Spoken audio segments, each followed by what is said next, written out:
Bismillahirrahmanirrahim. Assalamualaikum warahmatullahi wabarakatuh. Oke, baiklah. Perkenalkan, nama saya Serli Saputra, dari Fakultas Pertanian, Prodi Agribisnis. Ada mata kuliah itu dasar agronomi. Ada dosen pengampu yaitu Pak Febra Heriansa, SPMP, Universitas Islam Kuantan Singingi. Baiklah, sekarang kita masuk ke materi kita, yaitu pertumbuhan dan produksi tanaman. Oke, kita masuk yang pertama, yaitu pertumbuhan tanaman. Pertumbuhan tanaman merupakan hasil dari berbagai proses fisiologi, melibatkan faktor genotipe yang berinteraksi dalam tubuh tanaman dengan faktor lingkungan. Proses tersebut yaitu pertambahan ukuran, bentuk, dan jumlah. Kemudian yaitu definisi pertumbuhan tanaman. Secara umum, pertumbuhan didefinisikan sebagai proses pembelahan dan pemanjangan sel. Pertumbuhan tanaman dalam arti terbatas menunjukkan pada pertambahan ukuran yang tidak dapat balik, mencerminkan pertambahan protoplasma dan bobot carrying pada tanaman. Selanjutnya itu faktor pertumbuhan tanaman. Secara umum, faktor pertumbuhan tanaman meliputi faktor internal atau genetik dan faktor eksternal atau lingkungan. Ya, di sini faktor pertumbuhan tanaman itu terbagi menjadi dua, yaitu faktor internal dan faktor eksternal. Yang pertama yaitu faktor internal. Apa contohnya faktor internal?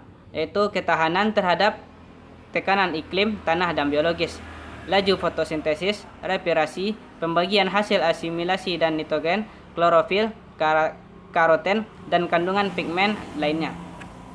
Yang kedua itu faktor eksternal.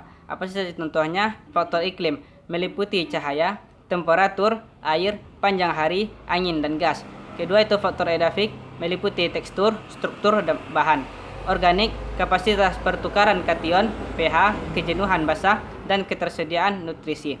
Faktor biologis meliputi gulma, serangga, organisme, penyebab penyakit, nematoda, herbivora, dan mikroorganisme tanah.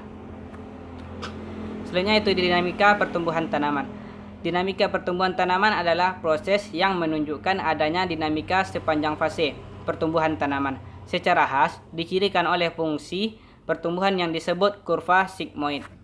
Selanjutnya kita masuk ke produksi tanaman. Itu yang kedua. Produksi tanaman adalah pengolahan tanaman yang bermanfaat. Ilmu yang mempelajari produksi tanaman adalah agronomi. Sehingga agronomi adalah ilmu yang mempelajari cara pengelolaan tanaman pertanian dan lingkungan untuk memperoleh produksi yang maksimum dan lestari. Faktor produksi. Faktor produksi sendiri diartikan sebagai semua pengorbanan yang diberikan kepada tanaman agar tanaman tersebut mampu tumbuh dengan baik.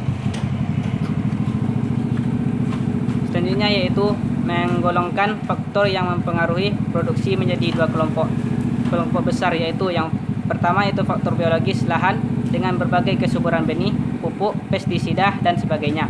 Kedua itu faktor sosial, ekonomi, biaya produksi, harga, tenaga kerja, tingkat pendidikan, pengolahan, dan sebagainya. Baiklah, sekian dari saya. Itulah presentasi dari saya. Lebih kurang saya mohon maaf. Assalamualaikum warahmatullahi wabarakatuh.